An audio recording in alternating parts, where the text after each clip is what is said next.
Good morning, everyone, and welcome to Crossroads. My name is the Reverend Francis X. Mazer, better known as Father Butch. We're always glad to have our listeners in Western New York, Southern Ontario, and Western Pennsylvania joining us on this beautiful Sunday morning. I am a staff member at the Erie County Medical Center, also the ecumenical and interreligious officer for the Roman Catholic Diocese of Buffalo, and I'm also the associate director for the Network of Religious Communities. You can always reach the Network of Religious Communities.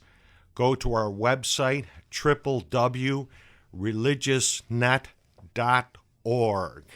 religiousnet.org. Our guest this morning is Darcy Thiel. She is a licensed mental health counselor in the state of New York. She holds a master's degree in clinical psychology.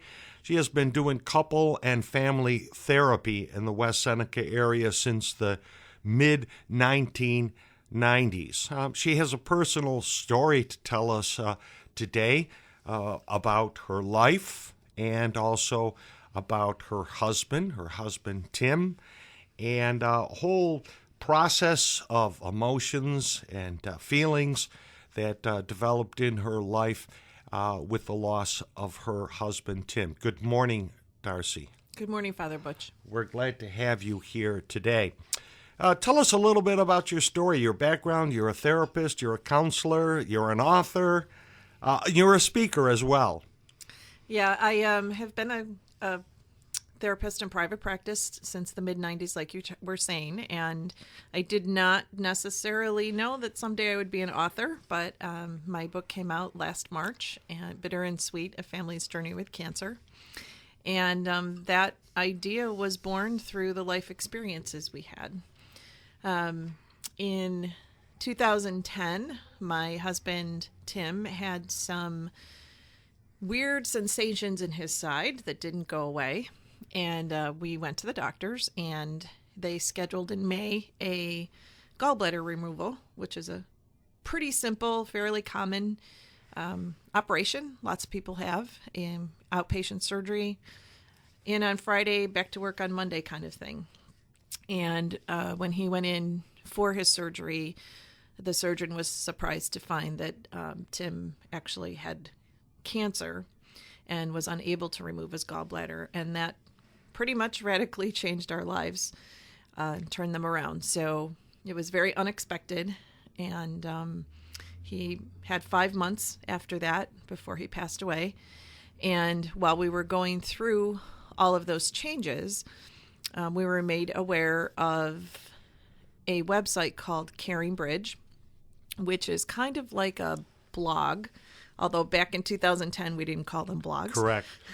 And he and I kept people updated through that, and wrote throughout the process. And that was when people started saying, boy, you guys really need to make this into a book. And so about a year after he passed away, I felt ready to tackle it, and that's how the book was born. Yeah, Caring Bridge is an interesting website. I know I use that particularly in the hospital, especially in trauma situations. In the trauma waiting room at Erie County Medical Center, we have a computer there with Caring Bridge, and people can get a lot of messages out to their loved ones, and they can receive a lot of messages back and keep updated. For our listeners, if you would just like to Google caringbridge.org, you'll see a wonderful site there that is extremely helpful for people who are experiencing some traumatic or situation or some injury or any kind of illness, and you can get a lot of information out to your friends. When your husband was first diagnosed with this cancer, were you hopeful that this is something that could be tackled? Well, it began a process immediately of having to shift gears in your mind, and you become pretty consumed with being educated about your particular disease. Gallbladder cancer is pretty rare. Yeah, it is rare. Usually people have a gallbladder, gallstones, and they're taken out. Yeah, and well, Tim used to say it's an unnecessary organ, so he was going to start lobbying for everybody's gallbladder to be removed at birth, so it couldn't give you a problem. I always later tell on. people, some people who are having gallbladder surgery, I say to them, they're going to take the bladder out, but they're going to leave the gall in you. A play on words. I'm sorry. Go ahead. That's Continue. Okay. So his particular cancer, one of the hallmarks of gallbladder cancer is that there's no symptoms until you're stage 4. So he used to say, I have a really clever cancer because it hid itself until it's so late in the process that it makes it very hard to fight back. We were told that the chemo protocol, generally the prognosis was 1 to 2 years, which was pretty frightening for us. When being a 48-year-old. And how it worked was chemo 1, you would work with that in 9-week cycles until it stopped working, and then you would switch to chemo 2 and then work with that until it stopped working. And so the first 9 weeks of treatment, they continually do blood tests every time you go in, and his blood cancer markers were dropping significantly. So we were very hopeful that the treatment was going well. And then at the 9-week mark, they have another CAT scan to get a better picture of what's going on. And by that time, it was the beginning of August, and we were pretty devastated and shocked to find out that in spite of the blood markers, the treatment had not worked at all, and the cancer had spread throughout his body.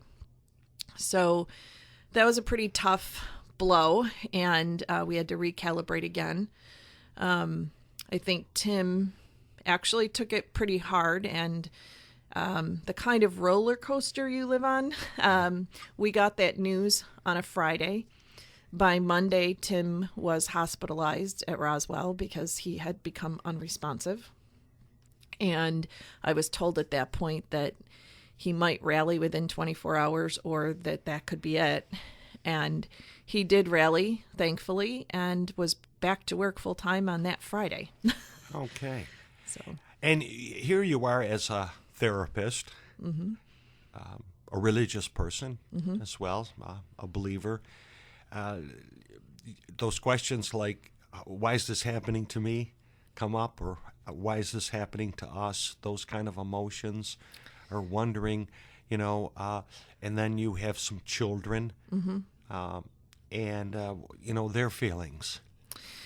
It's an interesting journey. I mean, I think Tim and I had both in our spiritual lives gone through different heartaches and things that were tough on us, and went through plenty of the being mad at God phases in our life. But somehow with this particular thing, we weren't really angry with God.